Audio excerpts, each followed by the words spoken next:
everybody. Okay, as a little side project, I've been watching really old episodes of Bone the Beautiful, and I've been doing them in chunks for the most part, and then reviewing them and all the stuff I usually do with the episodes I do every day. But this is helping me form a map of how everyone's connected, but also how the character development from the beginning till now. Okay, so which I gotta say, there are certain episodes you should not watch unless you're prepared because, whew, okay, 52.99 especially was a doozy. Okay, because I reviewed um episodes 52:20 to 52:40 last night, right? Okay, so I thought, okay, I'll jump a little ahead, see what happens here. Okay, well, YouTube and whoever guided me to 52.99, and boy, was it a doozy. Okay, so I told you before about the Logan family tree here. And I have to bring it up for another minute because it's going to correlate to what I'm talking about later on. Okay? Okay, so there's one boy, Storm, and three girls, Brooke, Donna, and Katie. Katie is the youngest. Remember that. Okay, so Storm is like a father figure because early on, Storm, I guess, asked his dad, basically asked his dad, are you going to be mature and be like a dad, or you should leave? So then you could take it as the oldest son bullies the father away from the kids. But ultimately, the father is the adult in the situation.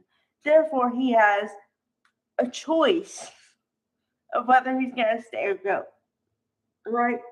Okay. So then they write like Stephen Logan left. Okay. I don't know why. Like from an acting standpoint, I don't know why. I don't know if they couldn't cast a guy. I didn't know if they couldn't find a guy. I don't know. Okay. But Storm took over as a father figure and pretty much as everything. Whenever whatever happened to Beth, I'm pretty sure she unalived, but I don't know how. So basically he was both parents, right? Okay. So then you have to be in the right mindset to understand this episode. He has been the parent, like a parental figure. Okay. So he's sacrificed a lot and he's done whatever it takes to help his sisters. But then the ultimate thing happens. Somehow, oh, yeah, I remember. Okay. So from an episode back or something, um, Katie is talking to Storm, and Storm accidentally shoots her, right? Okay, so then that causes injury, but a really bad injury, like bad. She needs a heart. Literally, she needs a heart, but there are no donors and no transplants, so she can't have a transplant. So then he feels guilty. Storm. Okay, now Storm is in the same hospital as Katie. And it's kind of like they should have had a split screen because, on the one hand, you have everybody trying to comfort Katie, saying goodbye. And okay, I'll give you a little tip. When they're gonna let go of somebody, well, there's two things that happen. Um, and you see this scene a couple times. I've seen it a few times in my life. Where somebody is gonna unalive, or there's not gonna be one person, but then there's a battle of like who's it gonna be? Who are they gonna save? You know? Okay, but given this scenario, and there's no donors and no anything, so then he makes the ultimate sacrifice and gives up his life for hers. Okay. So then he literally unalives in another room. And somehow you don't see all this, but they take his heart and put it in Katie, right? Okay. So then Katie is going to be saved, right? But then it's a donor, so you have to take medication so you don't reject the new organ, right? Okay. But there's another component that they don't really talk about that much. The person, the receiver, recipient, whatever, has to be willing to take the organ and want to live.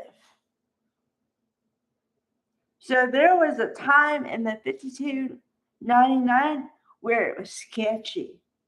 I was like, oh my God, she's going to reject. I was like crying. Okay, so I'm watching the episode. No idea what's going to happen here.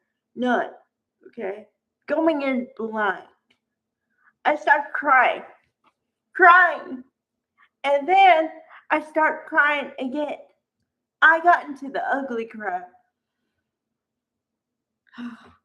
Boy. Yeah. There should be warnings on these things because I went into the ugly cry. I had to use 2 tissues, huge tissues, just crying that bad. Okay, so then of course she's fine and whatever, but like for that moment you don't know, and I was like, wow. So then what I did was I kind of went to the next one, and I was still crying. So like imagine me, I'm crying for 20 minutes straight. And then I go into the next episode, I cry for 10 minutes. This is 30 minutes of crying, okay? Over 2 episodes. Oh, man. Yeah, but if Heather Tom did not win an Emmy for that year in 2008, then something is wrong with somebody because that is major. Okay, that's why Heather Tom is my girl. I've seen her from YNR till now. Awesome. She can act her butt off. So, all right. Bye, everybody.